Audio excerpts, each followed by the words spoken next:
হজ ভঙ্গের কারণ কি দয়া করে জানাবেন, খুবই দরকারি একটা প্রশ্ন। এমন কিছু আছে কিনা যেটা এগুলো হজ ভেঙে যায়? উত্তর হলো দুইটা জিনিস আছে, যে দুইটা জিনিসের কারণে হজ টোটালি ভেঙে যাবে। নাম্বার এক, স্ত্রী সহবাস এহরামরত অবস্থায় যদি করে তাহলে হজ ভেঙে যাবে। এটা দুইটা অপশন আছে। একটা হলো যে আরাফায় অবস্থানের আগে এহরাম করার পর হজের যে এহরাম, হজ এবং ওমরার মধ্যবর্তী যে সময়টা আছে তামাত্তু হজকারের জন্য ওই সময় সবকিছু হালাল, সো ওইটা ভিন্ন বিষয়। কিন্তু হজের এহরামের পর থেকে আরাফাতের ময়দান অবস্থান এর মধ্যবর্তী সময় যদি হয় তাহলে সেক্ষেত্রে তার জন্য ওট দম হিসাবে দিতে হবে এবং এই হজ তাকে আবার করতে হবে। আবার যদি এর পরে হয়, আরাফাত অবস্থানের পরে হয়, ফরজ তওয়াফের আগে হয়, তাহলে সেক্ষেত্রে দম দিতে হবে এবং এই হজ আবার করতে হবে। আর আরেকটা কারণ হতে পারে হজ ভঙ্গের, সেটা হলো আরাফায় অবস্থান করলো না, কেউ আরাফায় অবস্থানই করলো না, তাহলে তার হজ হবে না, এই হজটাকে আবার করতে হবে। হজের সময় এহরাম বেঁধে মিনায় তাঁবু থেকে বের হয়ে আরাফায় যে গোসল করতে চাইলে এহরাম খুলে ফেলা যাবে কিনা? ভালো একটা মাসালা প্রসঙ্গ তো আসছে। আরাফায় গিয়ে একটু ফ্রেশ হয়ে গোসল করা ভালো, উত্তম, মুস্তাহাব। বিশেষ করে আপনার অনেক ভিড় থাকে, গরম থাকে, ফ্রেশনেসের জন্য দরকার হয়, কিন্তু সেখানে গোসলের ভালো কোনো ব্যবস্থাপনা নাই। শুধু টেপ আছে, কিছু বালতি বা টুকটাক কিছু পাবেন বোতল, এগুলো দিয়ে বসে সবার সামনে গোসল করতে হবে। আলাদা ওয়াশরুমের মধ্যে কোনো কোনো জায়গা ক্ষেত্রে গোসলের ব্যবস্থা থাকতে পারে, না থাকলে ওই পাইপ দিয়ে করতে হবে। দুইটা ব্যবস্থাপনা আছে। এখানে খুবই গুরুত্বপূর্ণ একটা বিষয় হলো মা বোনদের জন্য, সেটা হলো মেজরিটি হাজিদেরকে দেখা যায় মহিলারা পর্দার কোনো বালাই নেই। অনেক পুরুষরা আছে, আপনারা প্রস্তুতিমূলক সেশনে দেখছেন, হোটেলে দেখা যাচ্ছে আপনার ওয়াইফ একটা রুমে অন্য মহিলাদের সাথে আছে, আপনি সেখানে হনহন করে ঢুকে যাচ্ছে, সেখানে অন্যজনের ওয়াইফ আছে। মিনাতে আরাফাতে তাঁবুতে মহিলাদের তাঁবু, আপনার ওয়াইফ আছে, আপনি তাকে দূর থেকে ডাক দেন, ফোন কল দেন না, আপনি ডাইরেক্ট ঢুকে যাচ্ছেন। আমাদের একবার হজের সময় একজন চাচা ছিলেন, চাচার নাম ভুলে গেছি, খুব সবাই চাচার নাম মুখস্থ করে ফেলছে। চাচা একটু পরপর চাচিরে ডাকে, ডাকেন চাচা, দূরের থেকে ডাকেন না, চাচা ভিতরে ঢুকে যায়। কোনোভাবে চাচা ঠেকানো যায় না, মানে এটার জন্য বহুত আইন মোকদ্দমা করেও শেষ পর্যন্ত ঠেকানো যায় না বেচারাকে, কোনোভাবে সে নিয়ন্ত্রণই করতে পারে না। ওখানে তো মিনা মুজদালিফাতে স্বামী স্ত্রী একসাথে কোটিপতি হলেও থাকার কোনো সিস্টেম নেই, আলাদাই থাকতে হয়। তো এখানে মা বোনরা অনেকে পর্দা বোঝেন না, অনেক পুরুষরা পর্দা বোঝেন না। পর্দা না বুঝলে আপনার হজ করার মানে কি দাঁড়াবে? এই জন্য পর্দাটা আমাদের বোঝা উচিত। 20 এপ্রিল আমার ফ্লাইট, আমার স্ত্রীও আমার সাথে যাচ্ছেন। যাওয়ার সময় যদি তার মাসিক হয়ে যায় তাহলে সে তো আমাদের সাথে ওমরা করতে পারবে না, তার বিধান কি? যদি মাসিক হওয়ার কারণে যাওয়ার সময় মাসিক হয়ে যায় তাহলে সেক্ষেত্রে তিনি এহরাম পড়বেন, তালবিয়া পড়বেন, সব কিছু করবেন, শুধুমাত্র একটা কাজ করবেন না, সেটা হলো তওয়াফটা আপনি বাদ রাখবেন। অর্থাৎ হোটেলে যে ঋতুবতী অবস্থায় তিনি হোটেলে বসে খাওয়া দাওয়া করবেন, ঘুমাবেন, রেস্ট করবেন। এহরামরত অবস্থায় আছেন উনি, অতএব এহরামরত অবস্থায় নিষিদ্ধ কোনো কাজ তিনি করবেন না, চুল কাটবেন না, ইত্যাদি ইত্যাদি, সুগন্ধি ব্যবহার করবেন না। হাজবেন্ড বা অন্য যারা আছেন সাথে তারা ওমরা যথারীতি সম্পন্ন করবেন।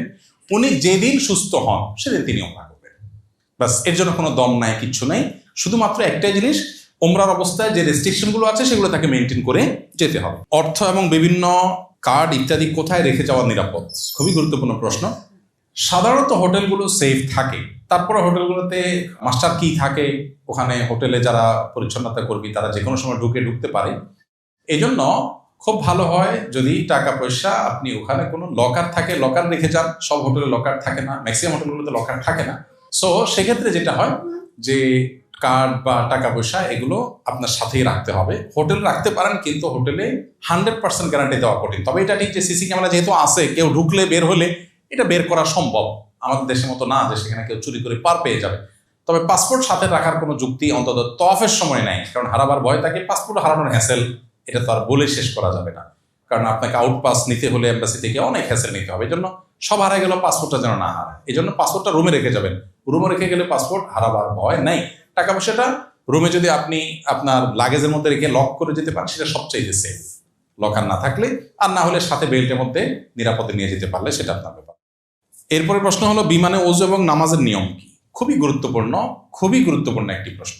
বিমানে আমাদের ওযু এবং নামাজ পড়তে হবে নাকি মাফ? পড়তে হবে, কিন্তু বিমানে আমি নামাজ পড়া মানুষ খুব বেশি দেখি না। যে ফ্লাইটগুলো, আমি অবাক হয়েছি যে হজের ফ্লাইটগুলোতে দেখি মেজরিটি মানুষ নামাজ পড়ে না, তারা হজ করতে যাচ্ছে। আমরা অনেকে মনে করি যে বিমান বোধ হয় আকাশে, তো এখানে শরিয়ার বিধিবিধান মনে হয় মাটিতে শুধু। ব্যাপারটা তো সেরকম না, ওখানেও কার্যকর হবে। এই জন্য নামাজের সময় নামাজ আপনাকে পড়তে হবে।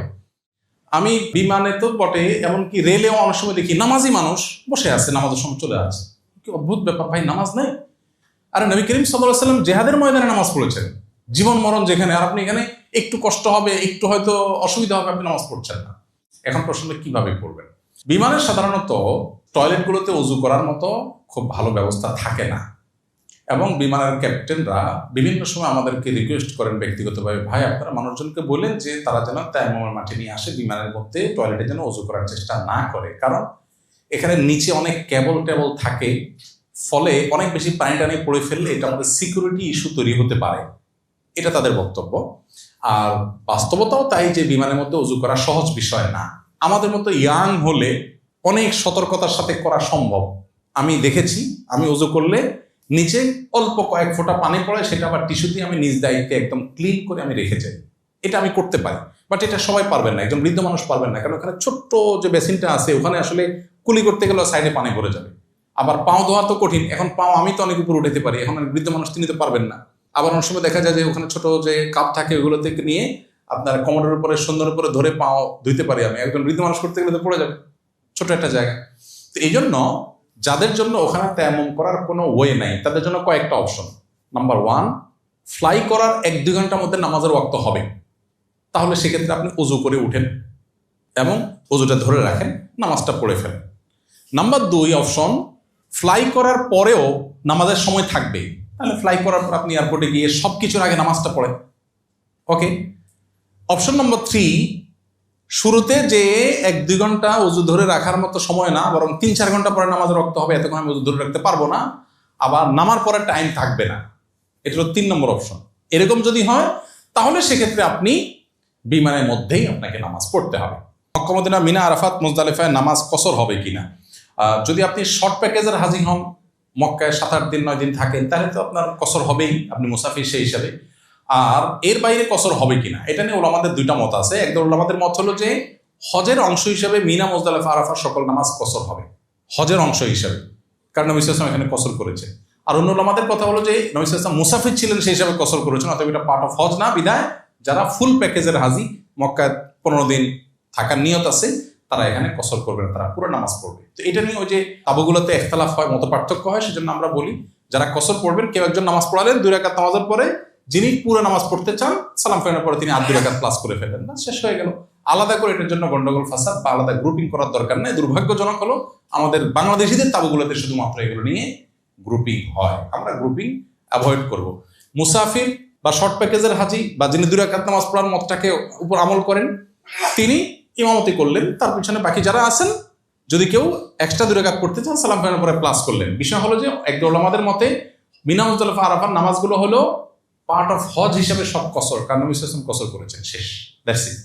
হানাফি ফকিহগণ, ফুকাহে কেরাম এবং অন্য ফকিহের মতে যদি আপনি মুসাফির না হন, 15 দিনের বেশি থাকেন, তাহলে সেক্ষেত্রে আপনি ফুল নামাজ পড়বেন, না হলে আপনি কসর পড়বেন। তো আমি কসর পড়ি, আমি সাধারণত কসর পড়ি। আমি বলি যারা পুরো পড়তে চান তারা পরে 2 রাকাত প্লাস করে নেন, শেষ।